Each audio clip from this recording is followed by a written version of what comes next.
Reddit fresh. Am I the idiot for not letting a mom with a baby in front of me in a long queue and telling an elderly lady to frick off?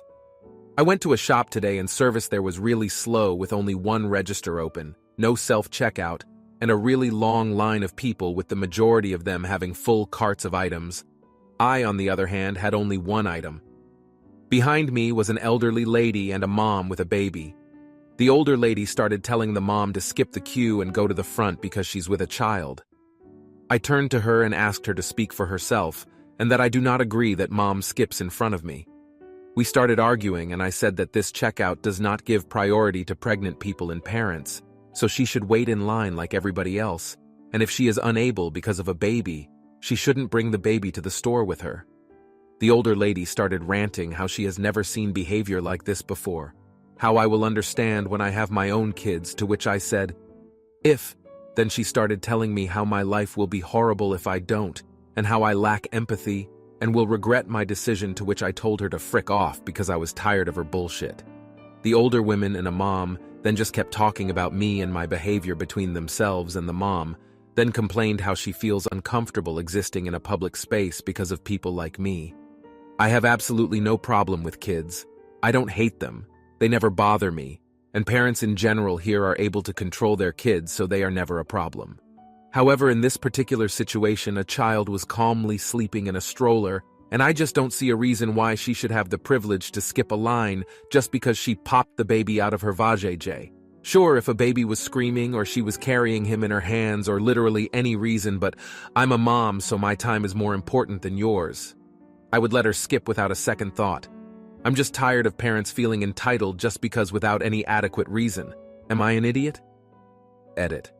I never actually told the old lady to frick off, but due to the better term in English, I chose to use frick off here instead of trying to explain the phrase I used because it's hard to do without knowing the language and culture. It was more like stop bossing me around and frick off, but without profanities. It was still a rude term. Not an idiot. This is part of the reason why I don't care for modern parents or parenting culture. Some parents don't want to hear this, but my time is just as valuable as yours. It'd be one thing if she was having physical difficulty or the child was about to be sick. You're an idiot. It sounds like the old lady was the one suggesting it, not the mom, and that the mom didn't even say anything to you. You inserted yourself into their conversation and insulted the mom, even though she did absolutely nothing and didn't even try to cut in front of you. No wonder they were talking about your behavior afterwards. You practically verbally assaulted the young mom who did absolutely nothing wrong. Now for the next story. Am I the idiot for telling on my daughter's friend? My daughter is 8, and she had a friend, let's call her Jane, over for a sleepover. I was more than happy to host her, prepared activities for them, and everything went great. This morning, my daughter and Jane insisted on making breakfast, which was fine. I allowed them to make toast while I made eggs and smoothies for them. They must have messed with the settings on the toaster, and the bread came out a little burnt. Jane said something along the lines of what happened, and before I could react, she picked it up and put it in the trash. I was appalled and shocked. For context, I didn't grow up with much, so tossing food in the trash is not something I've done or seen. Although I understand she's a child, I explained to her that this isn't okay. People work hard to afford food, etc. And of course, my daughter was very embarrassed, which is understandable from her perspective. What is crazy is Jane's mom's reaction, who informed me that my behavior was unacceptable and I had no right to call out her child, and it was probably traumatic for her. She took no accountability for Jane's actions. Now 3 people are upset, and I'm here thinking, am I an idiot? Edit. It's not as much about the loss of the slice of toast as the nonchalance with which it was just tossed away that was surprising. Just to clarify. Edit 2. I was shocked, as in it took me by surprise. It was unexpected. I didn't yell at her, I just explained that throwing food away isn't okay, and why that is. She seemed to take it pretty well, but must have informed her mom as well. I didn't see her mom in person because I dropped them off at school after. You're an idiot. Sounds like you made more of a fuss than you claimed. Kids don't usually go running to their parents unless they are really ashamed. Because you experienced having very little, doesn't mean that your kid or her friends understand that. Many people throw out burned toast because eating burned food is not that healthy to do. You're an idiot. OP, your daughter's friend is presumably around 8 years old as well. Your house has different rules than her house. It would be a good conversation to tell her, hey, in our house we try not to throw out any food, chastising her, and then telling her mom is incredible overkill for 1 or 2 slices of bread. I'll personally send you the 25 cents that she potentially wasted if she threw away 2 slices of bread to make up for it. Now for the next story. Would I be an idiot for going on a trip without my fiancé because he failed to plan a trip he was responsible for? I, female 27, have been with my fiancé, 27, male, for over 8 years, and one of the biggest things I've disliked about him is that he does not put much energy into planning trips or celebratory events, for example, birthdays, anniversaries, promotions, etc. I've been quite transparent, blunt with him about it over the years, as for each trip I'd end up planning 80% of it, hotels, flights, things to do, etc., while he would just find a restaurant or something he'd like to see. For a bit more random context, to try and give more insight into my frustration, 2 years ago he literally did not plan anything for my birthday, nor gave me a small gift. We nearly broke up, and I was devastated since every year I make plans on his birthday, like reserving seats at his favorite restaurant, or ordering limited edition apparel from his favorite artists. Since then, we agreed to set days for when we'd discuss our next trip, and assign tasks for what each person should be responsible for, and check in with each other on those set days for updates. Context for the current issue. Last year, he was in charge of planning the location for our anniversary in September. April rolls by, and nothing. June, I assumed, he panics and selects location A.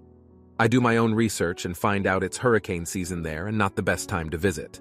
Another argument occurs and I end up selecting location B. Since we did want to visit location A, though, we agree that he will be responsible for planning the whole trip to it in May 2023. Current issue. It is now late March, and the trip he's supposed to plan in basically a month and a half is in shambles. He hasn't booked the flights, reserved restaurants, booked or found things to do, etc. 2 weeks ago, I decided to check on him regarding it and found out he hadn't even reserved a hotel room, which he has recently done. I've told him if the week the trip is planned rolls in and he hasn't booked the tickets, I'll be taking my own personal trip without him for the entirety of the planned dates to location A. He's telling me that would be selfish and inconsiderate of me. He enjoys traveling as much as I do, and other than planning, he's perfect in every aspect, and I love him to death. So basically, would I be an idiot for going on a trip without my fiancé because he failed to plan a trip he was responsible for? Edit 1. For further context on location A, it is an island that has hurricane season in September. When I brought this up to him and the possibility of experiencing tropical rainy weather, we both agreed that this was something we did not want to experience for our anniversary. After looking up the weather for location B, which is in Europe and we live in USA, with a rough estimate of travel costs that were similar to location A, I then mentioned it him where he agreed on going to location B. I think selecting location B was a poor choice of words, but I chose select, as I had chosen location B to look into and then bring to the table. Edit 2. Fiancé took it upon himself to plan the trip in its entirety on himself. Lately, I've attempted to discuss with him his current plans because the departure date is coming up, but he has not even booked the flight. Attempts to sit down and discuss it with him have failed, as he says that we can talk about it another time, but never do. Edit 3. I'm 100% content with planning all trips by myself after receiving his input. For this trip he's supposed to be planning, I wasn't supposed to get involved in it, as it's his project. The backup plan I've created just in case is to a city he is not interested in. Additionally, the city has exhibits that conclude in May that I'm interested in seeing and wanted to for my birthday, which was in March but did not go. I have a plane ticket that I can adjust without additional charges, and the time for work, I have 2 jobs, has been scheduled off. Edit 4. As requested, I'd like to mention that I'd be 100% fine with planning everything for this trip. It would only take a day or 2, but he's made it clear that this is his project trip, and I'm to give very little effort into planning it. I originally thought that I could create a worst-case scenario plan for this trip to fall back on, but I'm not sure if that would cause harm to his ego. Update. Firstly, thank you all for your feedback and suggestions. 2 days ago, my fiancé and I spoke about the feedback received. I should have given more details about what I consider planning a trip, as there was a lot of confusion. It's literally just the hotel, plane tickets, and possibly reserving a nice restaurant. Food and things to do are stuff we both will look up, but not put much thought into, as we usually wing it, unless there's a special occasion. For this trip, he had neither the hotel nor flights booked, which occurred during peak tourist season. If you travel and like to save money, you will understand the importance of this.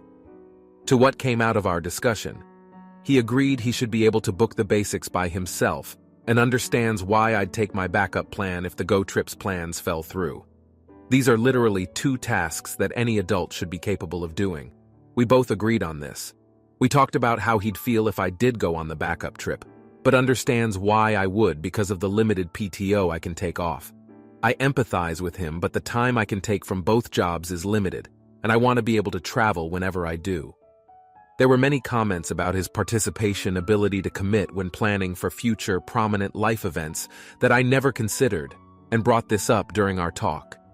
He acknowledged his attitude, commitment to planning could cause a load of stress on me, and made it seem that he doesn't care or isn't willing to put the effort into our relationship.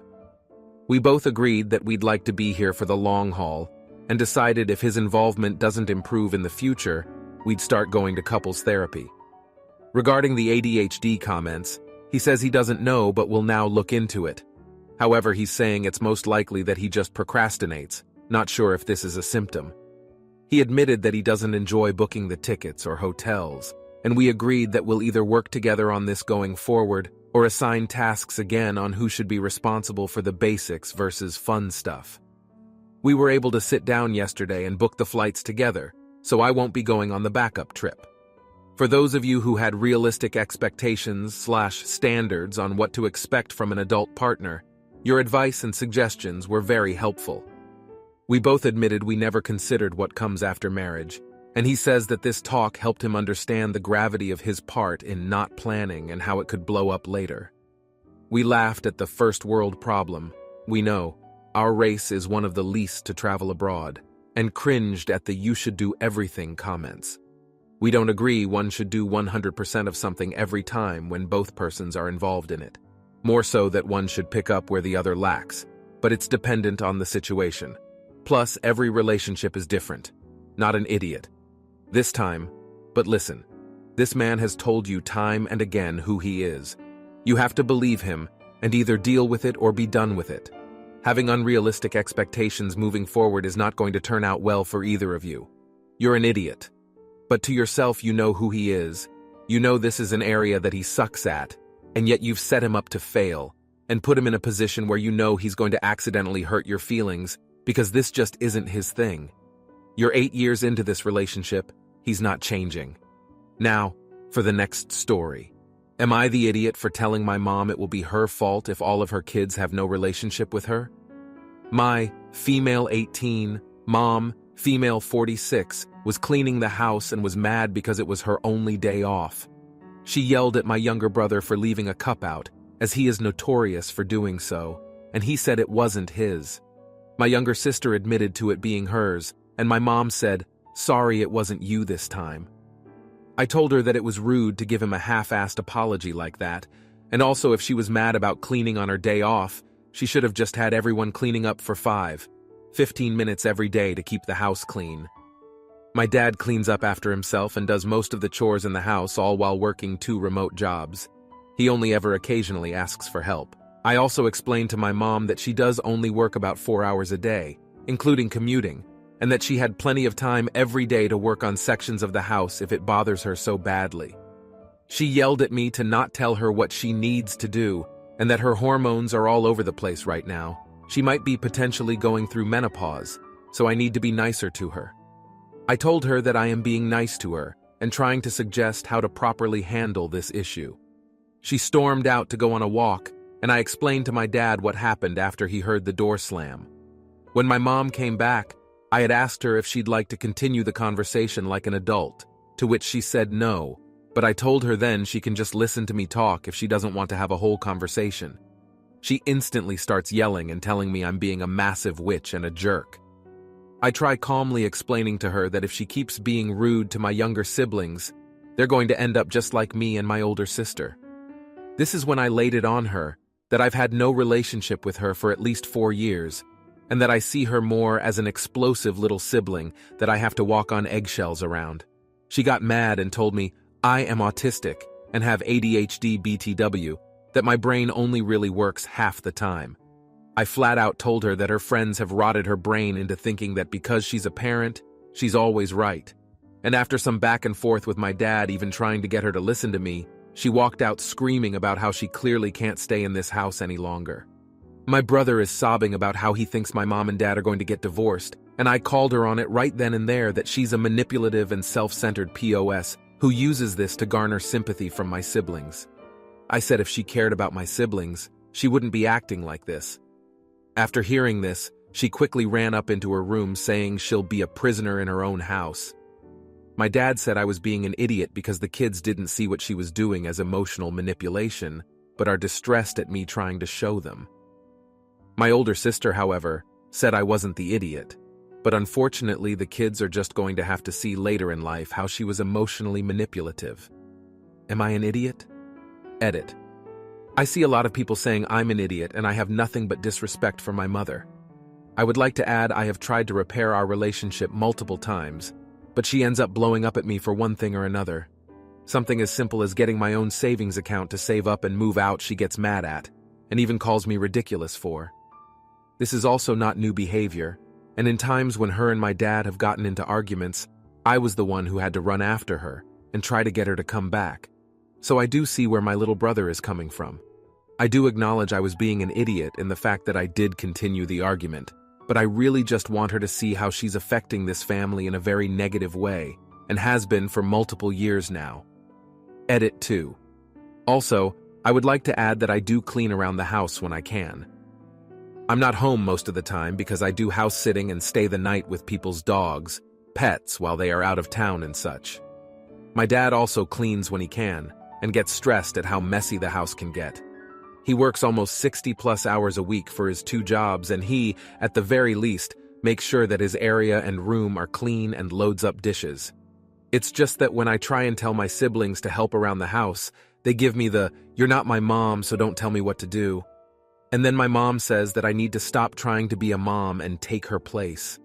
My dad, again, works a lot, so he doesn't have a lot of time to make sure the stuff actually gets done until he gets a break from work. Not an idiot.